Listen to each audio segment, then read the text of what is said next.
ইসমাইল একটু কান্না করে বলছেন, বাবাজান আপনি যদি এই কথাটা আমাকে একটু বাড়ি বসিয়া বলতেন, আমি আমার দুঃখিনী মায়ের থেকে একটু চির বিদায় নিয়ে আসতাম। কারণ 6টা বছর আমার মা আমার এত কষ্ট করে লালন পালন করে বড় বানাইছে। এই 6টা বছর পানি নাই, খানা নাই, আপনিও এসে দেখেন নাই। আমার মা আমার মুখে জিহ্বা দিয়ে আমার পেটের ক্ষুধা নিবারণ করেছে। আমার মা পাগলনির মতো দৌড়াদৌড়ি করেছে। ও আব্বাজান, বাড়ির মধ্যে বসে যদি বলতেন আমি একটু মায়ের থেকে বিদায় নিয়ে আসতাম। পারি নাই, দুঃখ নাই বাবা, আমাকে এখানে জবাই করিয়া আমার রক্তমাখা পোশাকটা মায়ের কাছে নিয়ে যাবেন। আম্মা জান আমাকে না দেখে যদি বলে আমার ইসমাইল কই, আপনি আব্বা রাগ করে আমার মাকে কিছু বলবেন না। আমার আম্মা জানকে একটু সান্ত্বনা দিয়া বলবেন ইসমাইল সালাম জানাইছে, আল্লাহ যদি কবুল করে হাসরের ময়দানে মোলাকাত হয়ে যাবে।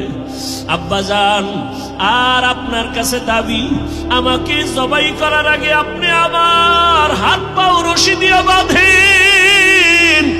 কারণ জবাই করতে গিয়া আমার হাতে পায়ে নড়াচড়া যদি আপনার শরীরে লাগে বেয়াদবি হবে, আল্লাহ বেজার হয়ে যাবে।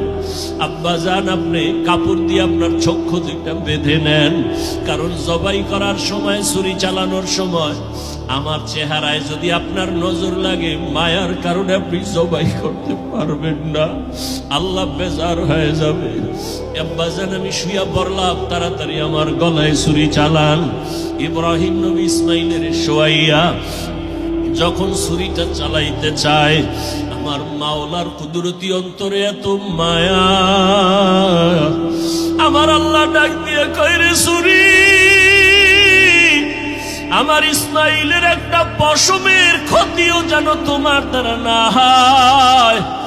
আল্লাহর হুকুমে ছুরি কোনো কার্যকারিতা করে না, একটা পশমও কাটে না।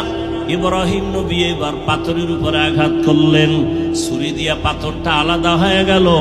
ইসমাইলের ডাক দিয়ে কয় বাবা এইবার ফাইনাল রেডি হও, তোমার জবাই করার সময় রক্ত আমার হাতে না লাগা পর্যন্ত ছুরি চালাইতেই থাকবো, না হয় আমি ছুরি চালানো বন্ধ করব না।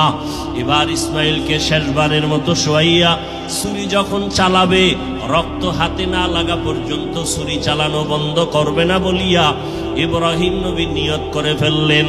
ইসমাইলকে শোয়াইয়া দিলেন, আর যখন ছুরি চালাবে